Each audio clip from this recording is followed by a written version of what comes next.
The only thing you can send to your future is your prayer.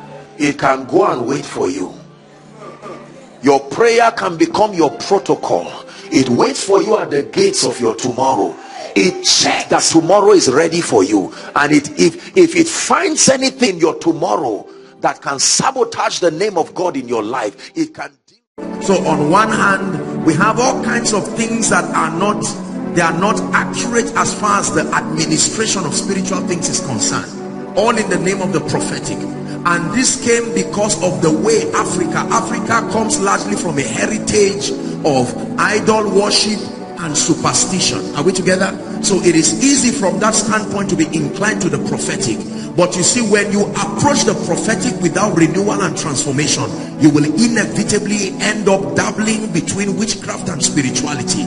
Even though you are sincere, it takes transformation to create coordinates of balance. Transformation through scripture, the absence of doctrine. Because the realm of the spirit is a vast realm, open to all, and the Holy Spirit is not the only usher that leads you there. Any spirit can usher you there. And the moment you access the realm of the spirit, whether demonically or spiritually, you already have an advantage over the natural man. Pay attention, please. We're discussing the prophetic. So the prophetic in Africa has been marred with a different shades of imbalances. Are we together now? And so many people, because of the way the prophetic has been, just feel that the only way to manage it is to avoid it completely, because I'm not ready to dabble into anything that has to do with superstition or witchcraft and all of that. But there is a role that the prophetic plays in actualizing destinies. There is nobody, please listen to me, I'm sharing with you a deep mystery now. No matter how talented you are, listen to me. Even if you meet Jesus directly, he will still refer you to the system he has put for rising. You will always need men to change levels. No matter what your spiritual encounters are, you will still be referred back.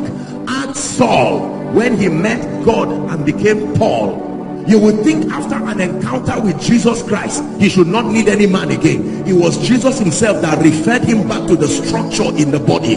Go to the house of Ananias, stay there. There is a man I have ordained.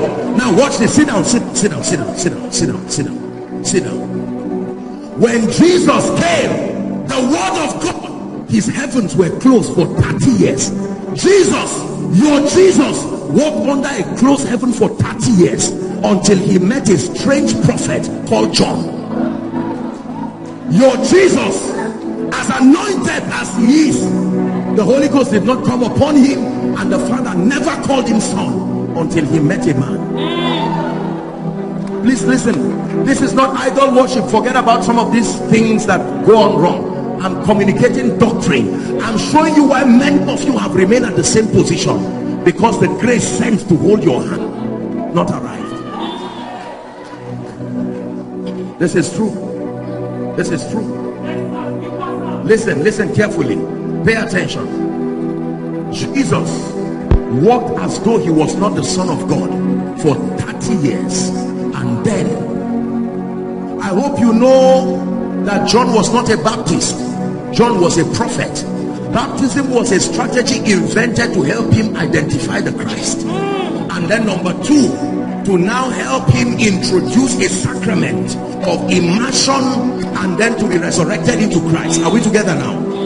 So every time when John was in the wilderness as a prophet, he was given a sign that every time he will baptize, he will look up, he will say, go, you are not the one. He will baptize, he will look up, go, you are not the one. He will baptize, he will look up. Now watch this. Please sit down, sit down. I'm teaching you something about the prophetic. Now John came to a point where he saw a 30-year-old Jewish young man, and he says, no, you are the Ancient of Days, you are only in a 30-year-old body. He said, I am not what, behold the Lamb that takes away the sins of the world. Watch this. John said, you are God, I'm a prophet, I know what I'm saying. I'm not worthy to open your heavens. Jesus made a statement that is a warning to everyone. He said, suffer it to be so. It's an ordinance. If I don't submit to that ordinance, my heavens will close. I am Jesus, but suffer it to be so. No matter how anointed you are, no man ordains himself. No man honors himself. You can respect yourself, but you cannot honor yourself. Honor has to be conferred by another. Please sit down. Sit down. Fire is burning in this place now. Pay attention, please. I'm about to introduce something that if you understand, for many of you, this is the answer to the age-long prayer. Lord, why is it that I cannot shift? There is a law you have been breaking sincerely so. Look up, please. The heaven you are going to, that you so look forward to, go and read how heaven was constructed. Heaven was constructed with the names of 12 apostles of the Lamb as the foundation. The Bible says this is how the church was built. Look at the architecture of the church.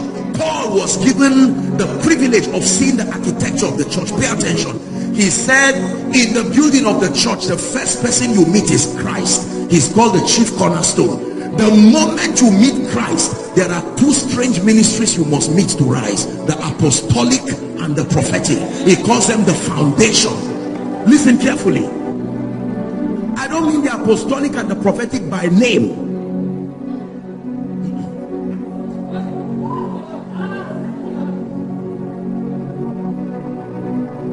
Jesus wanted to do ministry. The Father was watching. The Holy Ghost was in heaven wanting to come. But where is the man that must give authorization? Because you see, that was the one who the mandate and the grace was upon, and even God would respect it. Let me tell you this. It is not only God you need to rise. It is only God you need to worship and your allegiance should go to. But when it has to do with the dynamics of manifesting destiny, you need God and you need the men he is using. Look up, please. When the oil finished in the parable, it says, go to them that sell. Not everybody is looking for oil. There are those who have it already. And I showed you yesterday how they got it. Remember? All those who have oil to sell. You want to know how they got it? Go to 2 Kings chapter 4. Once upon a time, their oil was in a small cruise. They didn't know what to do. It was a prophetic they encountered that multiplied their oil, that they now have enough to sell to others. Are we together? Thank you. So Jesus, okay, help us with the sound. Jesus comes to John, and John says, Jesus says, suffer it to be so. Watch this. He dips John in water. He brings John out, and your Bible, the one you have on your hand now, says, and the heavens opened. Over Jesus, did he need the heavens open to do ministry? Watch this. When the heavens open, two things happen. One, the Bible says the Holy Ghost descended in the similitude of a dove. It came and rested on him. And number two, a voice, watch this, a voice spoke and said, this is my beloved son. Now question, who was he before? God had to make that verdict. Your obedience has validated your sonship. Your compliance to my ordinances has validated your sonship. Now watch this. It says, this is my beloved son. Please catch this revelation. In whom I am well pleased. And he mentioned three words that if not spoken upon you, you can never expand. Hear ye him. Question, who has spoken to the territory to hear you? Jesus did not just manifest, he would have been surprised. God himself made a declaration. Hear ye him. He went to the desert, a crowd came. He went to the riverside, a crowd came. He climbed a mountain, a crowd came. Resources came from fish, came from egg, because a command was given. Hear ye him. That means whatever it will take for his ministry to find visibility, let it come. Listen to me. I don't doubt your call, but do you have the hear ye him? Has that grace been placed on your life?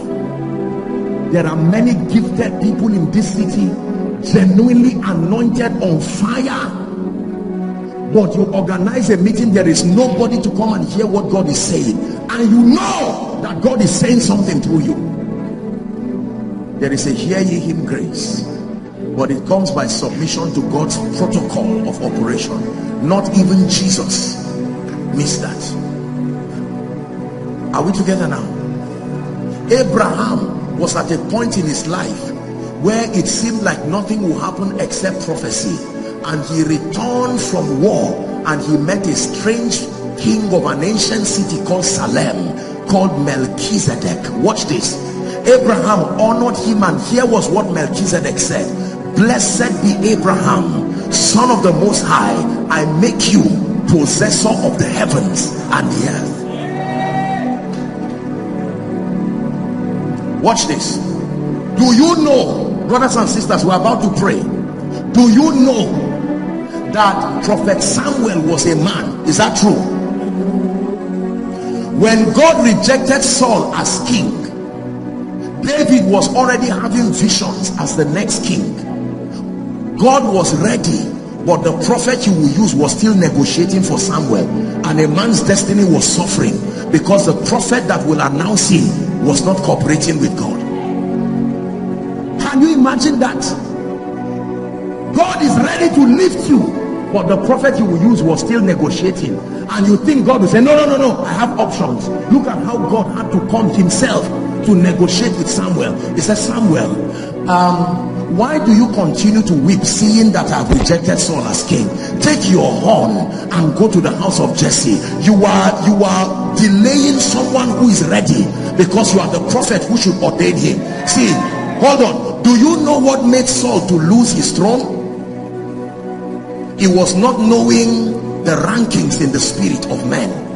He thought that because you are a king, it also means that you are a priest and a prophet, and so they kept putting pressure on him. Offer the sacrifices. Samuel is wasting our time, and out of pressure he offered the sacrifices. Samuel came and said, you have done foolishly. You would have allowed me to come. This is an office. He said, God would have established your throne forever, but now that you have done this, the kingdom is taken away from you.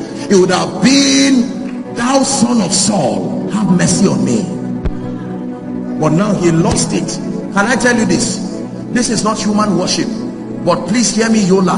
All men are not equal. We are equal in Christ. The same Lord is rich unto all. Are we together? But in terms of our personal sacrifices alongside the election of grace, it has separated us into spiritual cadres. This should not bring pride.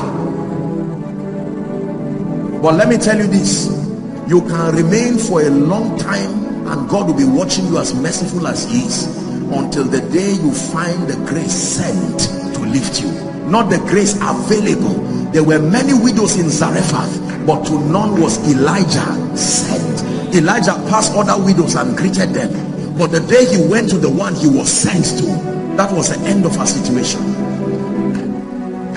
Are you learning something here? When it was time for the nation of Israel in Exodus chapter 14, we don't have the time, these guys continue to cry before God. How many of you know that according to the prophecy that was given to Abraham, they would spend 400 years? Question: who added the 30 extra years? One man, Moses. The slow pace of his training added the captivity of the people he was to deliver, because until he was ready, he now went to Ramesses, his half brother, who had now become the Pharaoh of Egypt. Thus saith the God of the Hebrews, let my people go. And Pharaoh said, what nonsense are you speaking about? After 10 plagues, he allowed them to go by a prophet. When he brought them out, watch this, they got to a point where they were standing before the Red Sea, and the Egyptians were running after them. They were angry and they said, Moses, we told you, we would have just remained slaves. But Moses said no. Exodus 14 verse 13. Please give it to us. We are reading from 13 to 15. That's what is happening to someone this night, in the name of Jesus Christ. Exodus 14 from verse 13. Exodus 14 from verse 13. 14 media. Exodus 14 from verse 13. And Moses said unto the people, Yola, fear ye not. It says, stand still and see the salvation of the Lord, which he shall show you when. Talk to me, when? Not tomorrow, today. It was a prophet who was speaking what God was about to do. And he said, for the Egyptians, for the cancer, for the situations that you see today, that you will see them no more forever.